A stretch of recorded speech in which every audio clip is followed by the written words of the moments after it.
विश्वास है कि देश 17वीं लोकसभा को जरूर आशीर्वाद देता रहेगा।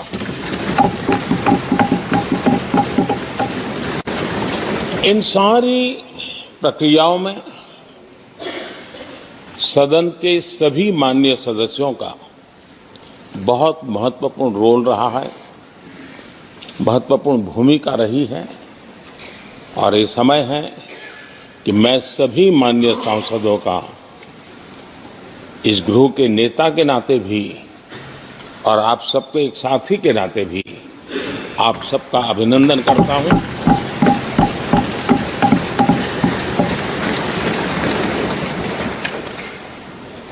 विशेष रूप से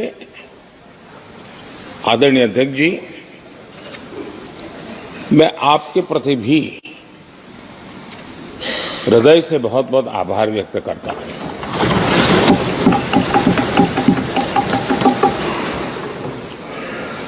पांचों वर्ष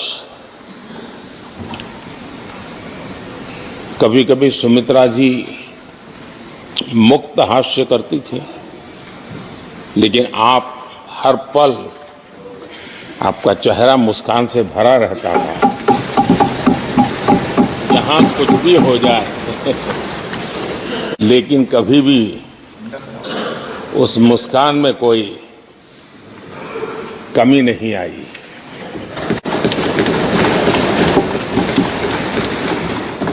अनेकविध परिस्थितियों में आपने बहुत ही संतुलित भाव से और सच्चे अर्थ में निष्पक्ष भाव से इस सदन का मार्गदर्शन किया, सदन का नेतृत्व किया।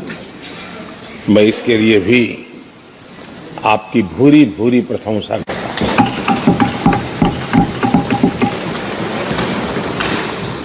आक्रोश के पल भी आए, आरोप के भी पल आए, लेकिन आपने पूरे धैर्य के साथ इन सभी स्थितियों को संभालते हुए और एक सूझबूझ के साथ आपने सदन को चलाया, हम सबका मार्गदर्शन किया। इसके लिए भी मैं आपका आभारी हूं। आदरणीय सभापति जी, इस 5 वर्ष में इस सदी का सबसे बड़ा संकट पूरी मानव जात ने झेला।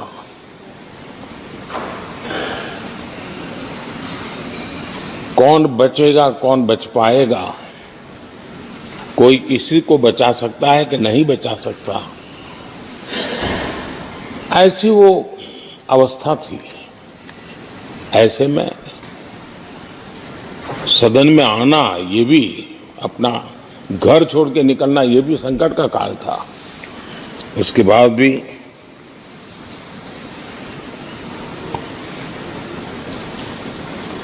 जो भी नई व्यवस्थाएं करनी पड़ी, आपने उसको किया।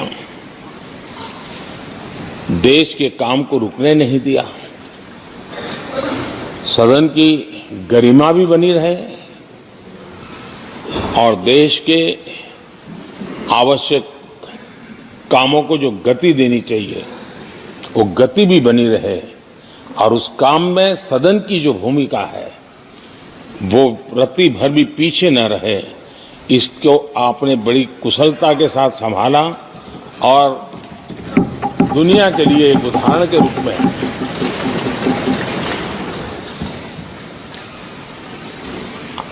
आदरणीय सभापति जी, मैं माननीय सांसदों का भी इस बात के लिए आज एक बार आभार व्यक्त करना चाहता हूं कि उस कालखंड में देश की आवश्यकताओं को देखते हुए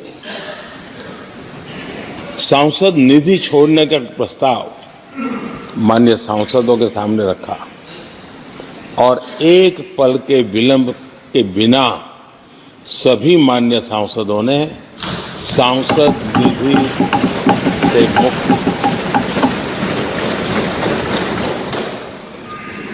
इतना ही नहीं,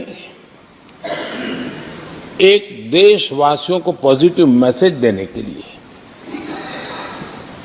अपने आचरण से समाज को एक विश्वास देने के लिए सांसदों ने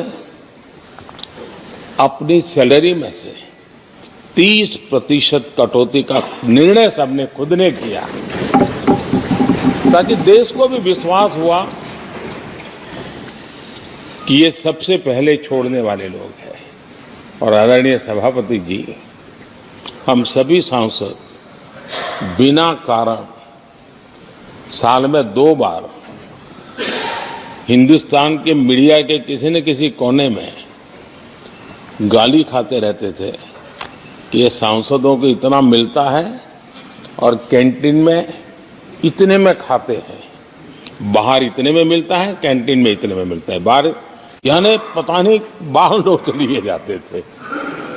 आपने निर्णय किया सबके लिए समान रेट होंगे कैंटीन में, और सांसदों ने कभी भी विरोध नहीं किया, शिकायत भी नहीं की।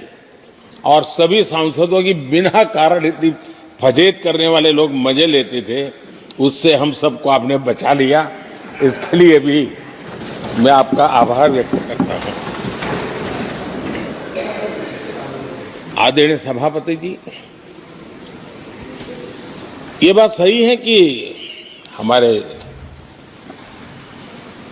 कई लोकसभा के चाहे 17 भी हो, 16 भी हो, 15 भी हो, संसद का नया भवन होना चाहिए, इसकी चर्चा सबने की, सामूहिक रूप से की, एक स्वर से की, लेकिन निर्णय नहीं होता था। ये आपका नेतृत्व है जिसने निर्णय किया, चीजों को आगे बढ़ाया, सरकार के साथ अनेक मीटिंगें की, और उसी का परिणाम है कि आज देश को ये नया संसद भवन प्राप्त हुआ है। आदरणीय सभापति जी, एक संसद के नए भवन में एक विरासत का अंश और जो आजादी की पहली पल थी उसको जीवंत रखने का हमेशा हमेशा हमारे मार्गदर्शक रूप में ये सेंगोल को यहाँ स्थापित करने का काम, और अब प्रतिवर्ष उसको सेरेमोनियल इवेंट के रूप में उसको हिस्सा बनाने का एक बहुत बड़ा काम आपके नेतृत्व में हुआ है, जो भारत की आने वाली पीढ़ियों को हमेशा हमेशा हमें आज़ादी के उस प्रथम पल के साथ जोड़ के रखेगा, और आज़ादी की वो पल क्यों थी हमें वो याद रहेगा, तो देश को आगे ले जाने की वो प्रेरणा भी बनी रहेगी। उस पवित्र काम को आपने किया है। आदरणीय सभापति जी, ये भी सही है कि इस कालखंड में G20 की अध्यक्षता का भारत को मिली। भारत को बहुत सम्मान मिला। देश के हर राज्य ने अपने अपने तरीके से विश्व के सामने भारत का सामर्थ्य और अपने राज्य की पहचान बखूबी प्रस्तुत की, जिसका प्रभाव आज भी विश्व के मन पर है। उसके साथ आपके नेतृत्व में G20 की तरह P20 का जो सम्मेलन हुआ और विश्व के अनेक देशों के स्पीकर्स यहाँ आए, और मदर ऑफ डेमोक्रेसी भारत किस महान परंपरा को लेकर के, किस डेमोक्रेटिक वैल्यूज को लेकर के सदियों से हम आगे बढ़े हैं। व्यवस्थाएं बदली होगी, लेकिन डेमोक्रेटिक मन भारत का हमेशा बना रहा है। उस बात को आपने विश्व के स्पीकर्स के सामने बखूबी प्रस्तुत की, और भारत को लोकतांत्रिक व्यवस्थाओं में भी एक प्रतिष्ठा प्राप्त कराने का काम आपके नेतृत्व में हुआ। आदरणीय सभापति जी, मैं एक बात के लिए आपका विशेष अभिनंदन करना चाहता हूं। शायद हमारे सभी माननीय सांसदों का और मीडिया का भी उस तरफ ध्यान नहीं गया है। हम संविधान सदन जिसको कहते हैं, जो पुरानी संसद, जिसमें महापुरुषों के जन्म जयंती निमित्त उनकी प्रतिमा को पुष्प चढ़ाने के लिए हम लोग एकत्र आते हैं, लेकिन वो एक 10 मिनट का इवेंट होता था और चले जाते थे। आपने देश भर में इन महापुरुषों के लिए वक्तृत्व स्पर्धा, निबंध स्पर्धा का एक अभियान चलाया। उसमें से जो बेस्ट ऑरेटर होते थे और बेस्ट एसेज होते थे, हर राज्य से 2-2 बालक उस दिन दिल्ली आते थे और उस महापुरुष की जन्म जयंती के समय, पुष्प वर्षा के समय वो मौजूद रहते थे, देश के नेताओं को, और बाद में वो पूरा दिन भर रह करके उस पर अपना व्याख्यान देते थे। वे दिल्ली के अन्य स्थान पर जाते थे, वो सांसद की गतिविधियों को समझते थे। यानी अपने ये निरंतर प्रक्रिया चला करके देश के लाखों विद्यार्थियों को भारत की संसदीय परंपरा से जोड़ने का बहुत बड़ा काम किया। और ये परंपरा, ये आपके खाते में रहेगी और आने वाले समय में हर कोई बड़े गौरव के साथ इस परंपरा को आगे बढ़ाएगा। तो प्रधानमंत्री नरेंद्र मोदी 17वीं लोकसभा के अंतिम सत्र में संबोधन दे रहे थे। बहरहाल बुलेटिन में आगे बढ़ते हैं। झाबुआ से खबर है, जहां प्रधानमंत्री नरेंद्र मोदी का कल दौरा है।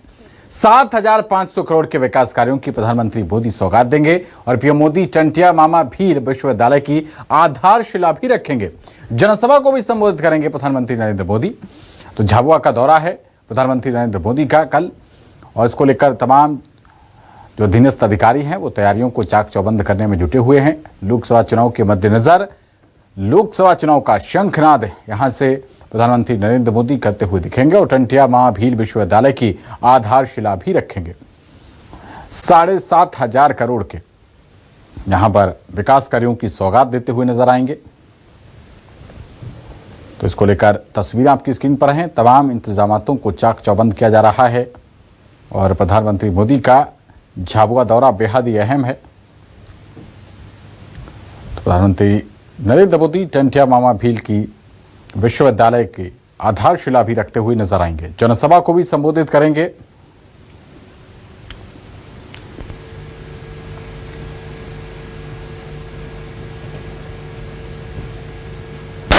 विश्व के लोकप्रिय नेता और देश के लोकप्रिय प्रधानमंत्री जी कल झाबुआ की धरती पर आदिवासी भाइयों बहनों को संबोधित करने के लिए आए हैं और इसीलिए आज ये जो हमारी तैयारी है अंतिम चरण में तैयारी हो चुकी है और कल ऐतिहासिक जनजाति भाइयों बहनों का यहाँ समागम होने वाला है और उसका नेतृत्व करने के लिए और उसका मार्गदर्शन करने के लिए देश के प्रधानमंत्री आदरणीय नरेंद्र मोदी जी पहुँचे। अब देख रहे होंगे जिस प्रकार की जो तैयारी चल रही है, मैंने पहले ही कहा कि लाखों की संख्या में लोग आने वाले हैं। यहाँ पर जगह पर पाँव रखने की जगह भी कम पड़ेगी, इतने लोग पहुँचने वाले हैं। और आपको मैं निमंत्रण दे रहा हूँ कि आप सब मीडिया के मेरे भाई इस कार्यक्रम के साक्षी बने।